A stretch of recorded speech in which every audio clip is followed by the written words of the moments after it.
Assalamu alaikum, I'm Aisha and you're watching Samaa News. Here are today's headlines.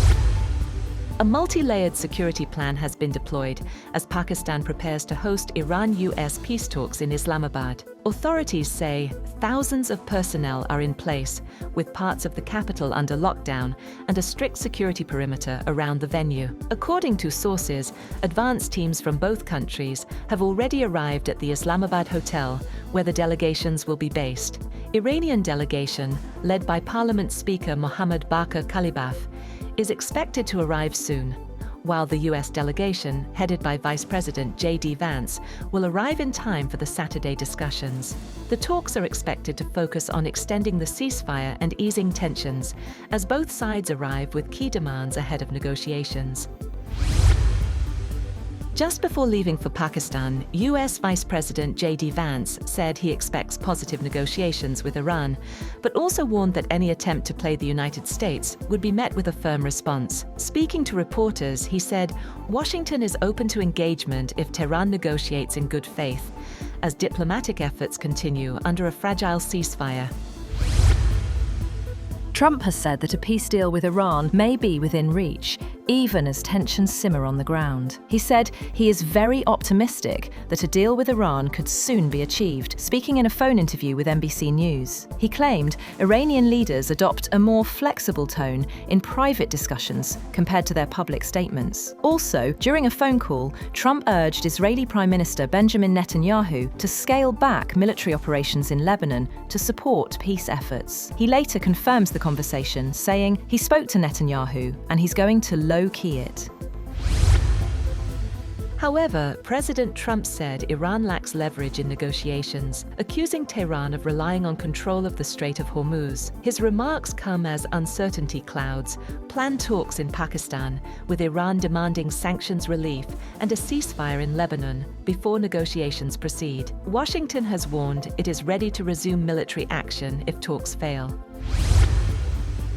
Iran's Deputy Foreign Minister Majid Ravanchi says a consensus has been reached to use Tehran's 10-point plan as the basis for negotiations with the United States. He said that Iran supports diplomacy but will not accept talks built on false premises or aimed at enabling further military action.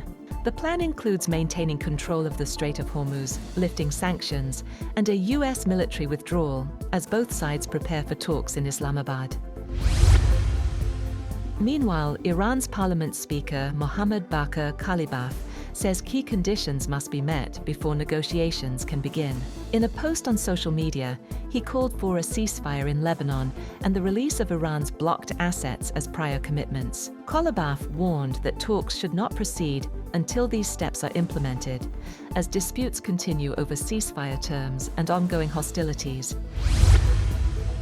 British Prime Minister Keir Starmer has said that he discussed military capabilities and the logistics of moving vessels through the Strait of Hormuz when he spoke to US President Donald Trump a day earlier. He said during his visit to the Gulf that they'd been pulling together a coalition of countries working on a political, diplomatic plan. Asked if he raised US threats of withdrawing from NATO with Trump, Starmer did not answer directly, but said the alliance was in both the US and Europe's interests.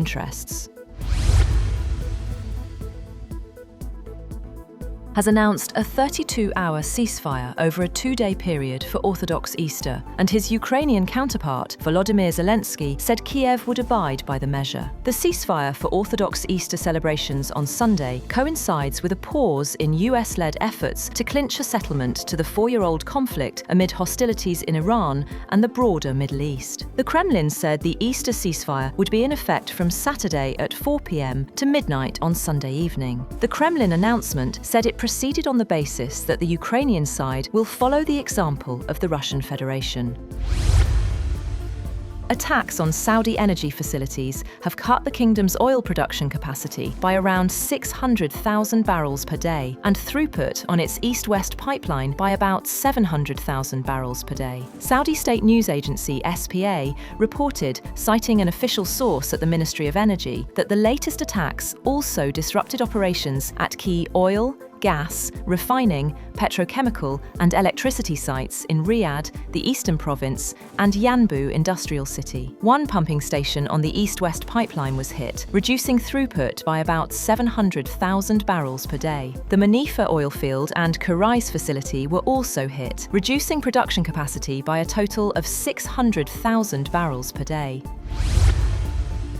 And US First Lady Melania Trump has denied that she had any relationship with Jeffrey Epstein and said she was not one of his victims, thrusting the Epstein matter back into the spotlight after her husband had sought to put it behind him. She denied online speculation that the disgraced financier and sex offender had introduced her to Donald Trump, saying she had met her husband at a New York City party in 1998, 2 years before crossing paths with Epstein at another event she attended with Trump. She also urged Congress to hold public hearings for Epstein victims to tell their stories under oath. That's all for now. For more updates, visit www.samaa.tv.